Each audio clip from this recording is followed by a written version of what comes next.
Hello everyone, welcome back to the channel.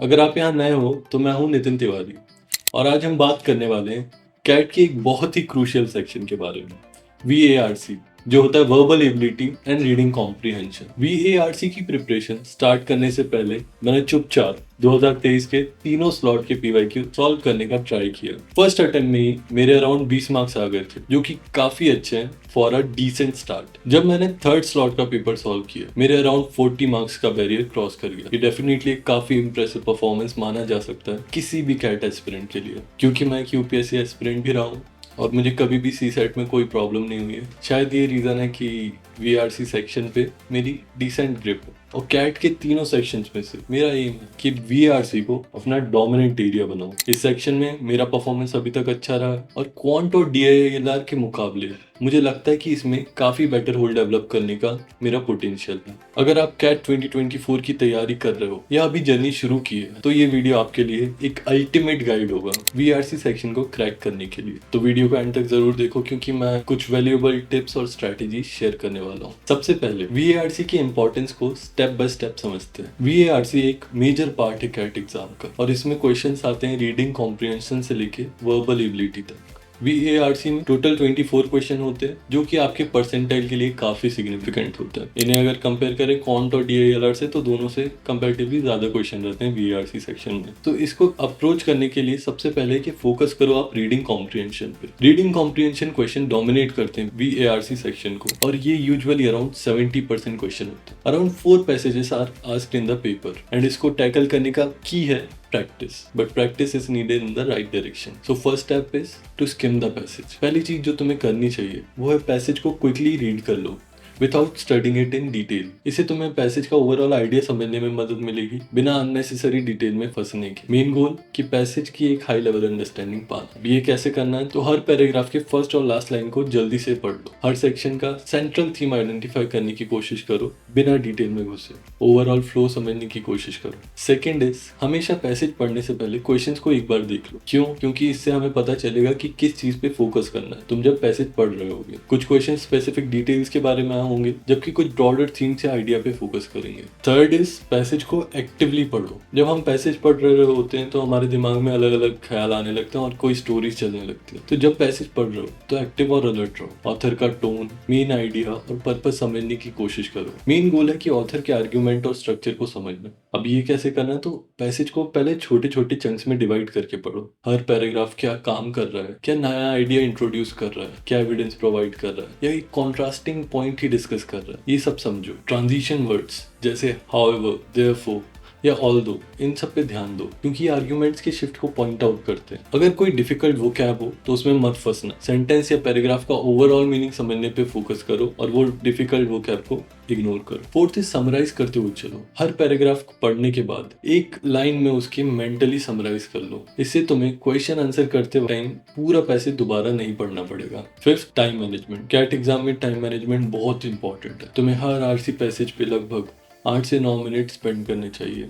Including answering the questions. अब ये कैसे करना है, तो सबसे पहले पैसेज को 4-5 मिनट में पढ़ने का ट्राई करो। स्पीड धीरे धीरे आने लगेगी तो 4-5 मिनट में एक पैसेज कवर हो सकता है। तो पैसेज 4-5 मिनट पढ़ने के बाद बाकी टाइम क्वेश्चन आंसर में लगाओ। अगर कोई पैसेज बहुत टफ लगे तो उसको स्किप कर दो और बाद में अगर आपके पास टाइम बचा हो तो वापस आओ। सिक्स्थ, स्मार्टली क्वेश्चन टैकल करो। क्वेश्चन के केस में तुम्हें स्ट्रैटेजिक रहना पड़ेगा। जैसे कि अगर डायरेक्ट क्वेश्चन, तो उस फैक्ट बेस्ड क्वेश्चन के लिए उस रेलेवेंट सेक्शन पे वापस जाके केयरफुली दोबारा पढ़ो और उस फैक्ट को अंडरलाइन करते हुए देख लो कि यही आंसर है या नहीं। Another one is inference based question. सिर्फ ऑथर के पॉइंट ऑफ व्यू और पैसेज में दिए गए इन्फॉर्मेशन पे स्टिक रहो। अपनी तरफ से अजम्पशंस मत बनाओ, इससे इन्फरेंस बेस्ड क्वेश्चन हो जाते हैं। अपनी जो जनरल बेस्ड नॉलेज है इसको यूज करके बनाते हैं तो उससे गलत आंसर मार्क करने के ज्यादा चांसेस रहते हैं। Third is eliminate wrong option. अगर तुम स्टक हो तो गलत ऑप्शन को एलिमिनेट करने की कोशिश करो। टोन, स्कोप और मेन आइडिया रेलेवेंस पे फोकस करो तो एलिमिनेट करना थोड़ा इजी हो जाएगा। Coming back to 7th point, diverse topic पे प्रैक्टिस करो। कैट के RC अलग अलग टॉपिक्स पे हो सकते हैं,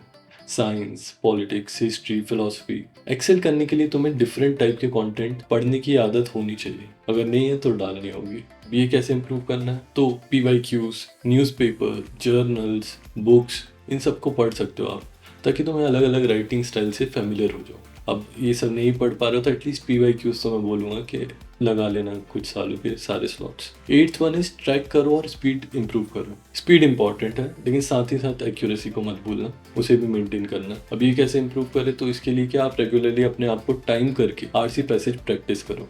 ग्रेजुअली अपना टाइम रिड्यूस करने की कोशिश करो लेकिन कॉम्प्रिहेंशन को फुली मेंटेन करो। तो टाइम मैनेजमेंट के साथ आपको एक्यूरेसी भी साथ ही साथ चलानी पड़ेगी। 9th इज इमोशनल मत हो जाए।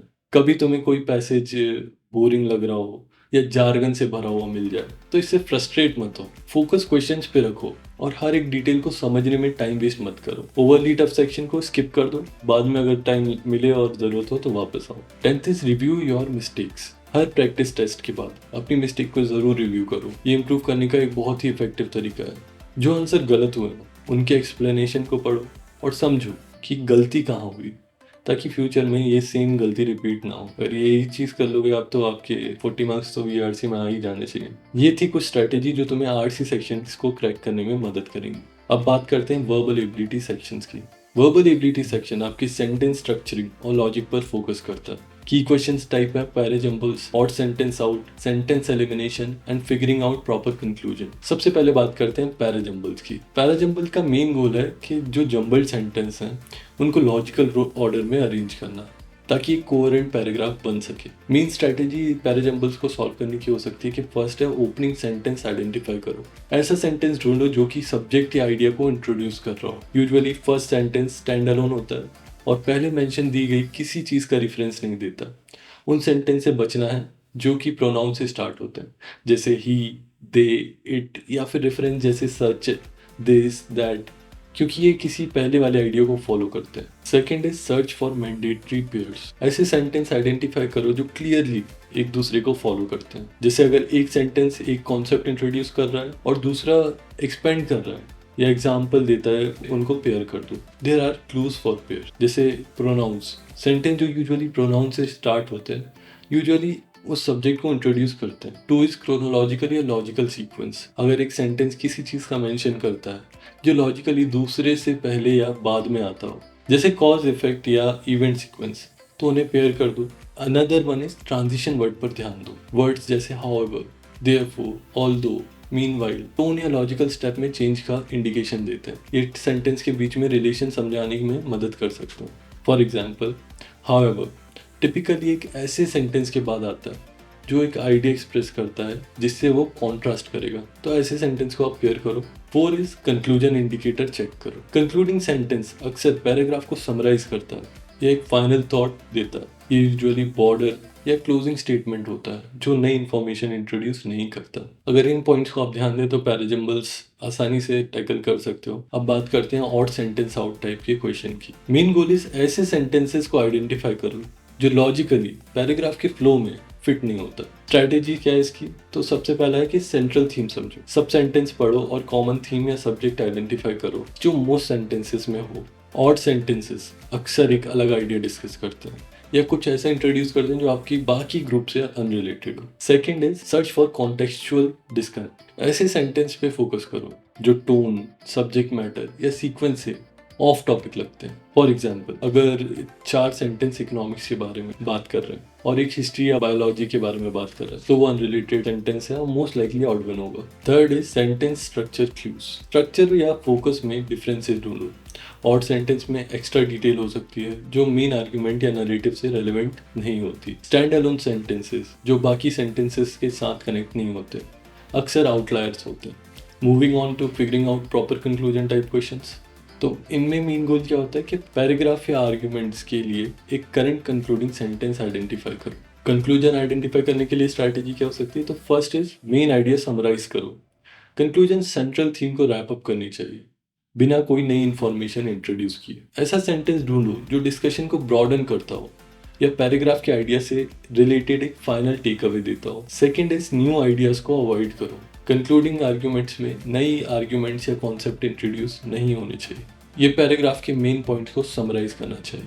थर्ड इज रीस्टेट या फाइनल इंसाइट्स दो। आइडियल कंक्लूजन कोर आइडिया को नए तरीके से रीस्टेट कर सकता है, एक फाइनल इंसाइट दे सकता है जो पैराग्राफ के आर्ग्यूमेंट्स के इम्प्लीकेशन सजेस्ट करता है। ये सेंटेंस ब्रॉड होना चाहिए जो आर्ग्यूमेंट्स को closure they rather than using a narrow down approach. This was all about verbal ability part. At last, कुछ commonly shared tips for preparation. First one is रोज़ाना reading habit develop करो, newspaper, blogs या कोई भी अच्छा literature पढ़ना शुरू करो ताकि आपकी रीडिंग स्पीड और कॉम्प्रिहेंशन इंप्रूव हो। सेकेंड इज मॉक टेस्ट को अपना बेस्ट फ्रेंड बना लो। जल्दी मॉक टेस्ट देना शुरू करो, अपनी परफॉर्मेंस एनालाइज करो, स्पेशली VARC सेक्शन में, और आइडेंटिफाई करो जहां आप मार्क्स लूज कर रहे हो। थर्ड इज टाइम मैनेज करो। रियल एग्जाम में टाइम मैनेजमेंट इंपॉर्टेंट होता है। RC पैसेजेस को 8 से 9 मिनट के अंदर सॉल्व करने का प्रैक्टिस करो और वर्बल क्वेश्चंस को 1 मिनट के अंदर। ऑप्शंस एलिमिनेट करना सीखो। कभी कभी RC क्वेश्चंस में सही आंसर ढूंढने के बजाय गलत ऑप्शन एलिमिनेट करना आसान होता है। Another one is consistency. Consistency सबसे ज़रूरी चीज़ है। रोज़ थोड़ी थोड़ी इंप्रूवमेंट पर फोकस करो, टाइम के साथ आपको फ़र्क ज़रूर दिखाई देगा। और बस यही था। होप आपको ये वीडियो हेल्पफुल लगे, और आपको कोई क्वेश्चन है कमेंट्स में ज़रूर लिखो, मैं खुशी खुशी जवाब दूंगा। Thank you for watching. मिलते हैं नेक्स्ट वीडियो में। All the best for CAT 2024 exam.